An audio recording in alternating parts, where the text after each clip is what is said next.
अयनेषु च सर्वेषु यथा भागम् अवस्थिताः भीष्ममेवाभिरक्षन्तु भवन्तः सर्व एव हि। जय श्री कृष्ण। श्लोक number 11, chapter number 1, Shrimad Bhagavad Gita. कल हमने श्लोक नंबर 10 में ये देखा था कि दुर्योधन गुरु द्रोण को बता रहे हैं कि हमारी सेना में कितना बल है, उनकी सेना में कितना बल है, हमारी अपर्याप्तम है, उनकी पर्याप्तम है। इस तरीके से वो उनको समझा रहे हैं।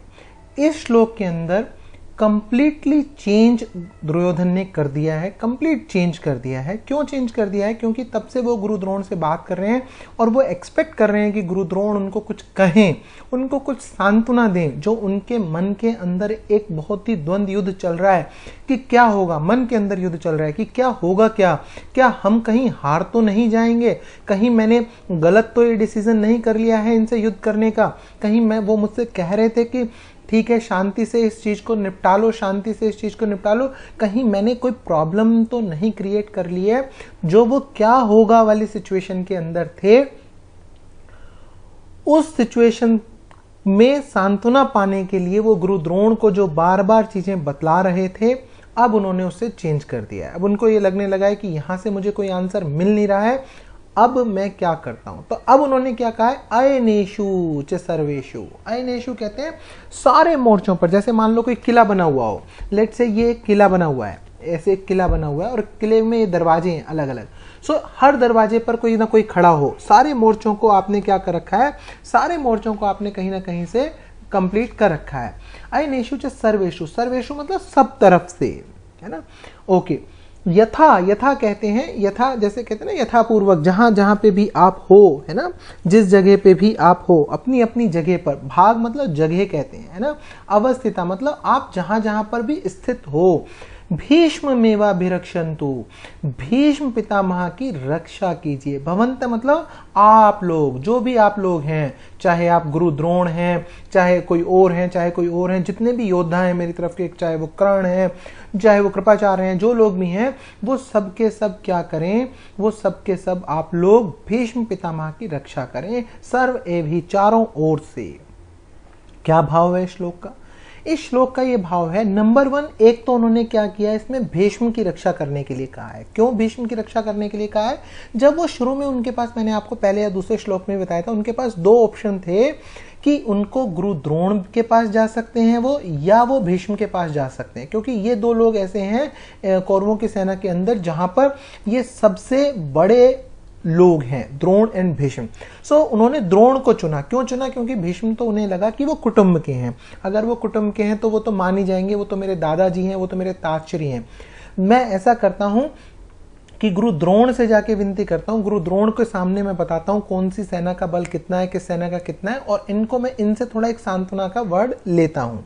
लेकिन जब गुरु द्रोण ने नहीं दिया तो उनको लगा कि कहीं ऐसा ना हो मैं भीष्म पितामह की नजरों में भी ऐसा हो जाऊं कि यार ये जो है ये ज्यादा गुरु द्रोण की तरफ देख रहा है।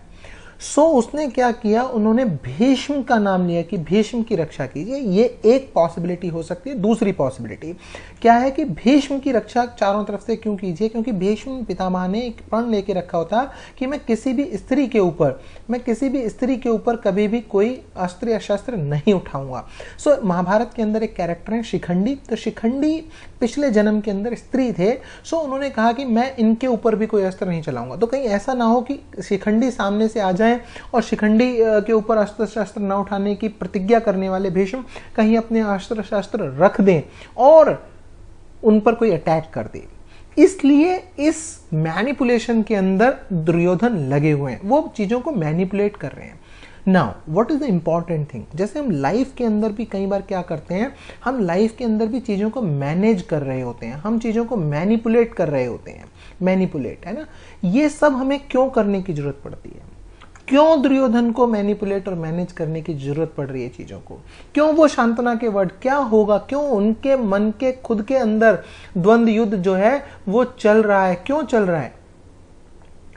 क्योंकि उनके साथ नारायण का साथ नहीं है। क्योंकि जब वो और अर्जुन श्री कृष्ण भगवान के पास जाते हैं और श्री कृष्ण भगवान उनसे कहते हैं कि मांगो क्या मांगना है, तो अर्जुन श्री कृष्ण भगवान को मांग लेते हैं। और ये सुनकर दुर्योधन खुश होते हैं कि अरे इसने तो सिर्फ श्री कृष्ण को मांग लिया है भगवान को, मेरे साथ तो पूरी की पूरी नारायणी सेना है। उन्होंने नारायणी सेना को चुना। तो आपके पास जितनी मर्जी सेना क्यों ना हो, अगर आपके पास नारायण नहीं है, अगर आपके पास जो रियल पावर है वो नहीं है, आप आर्टिफिशियल पावर में घूमते रहो, जितना मर्जी लोगों के पास जाते रहो, उनसे कुछ नहीं होगा। आपके मन के अंदर आपने स्वयं श्री नारायण को देखना होगा, आपने अपने मन के अंदर नारायण को बिठाना होगा।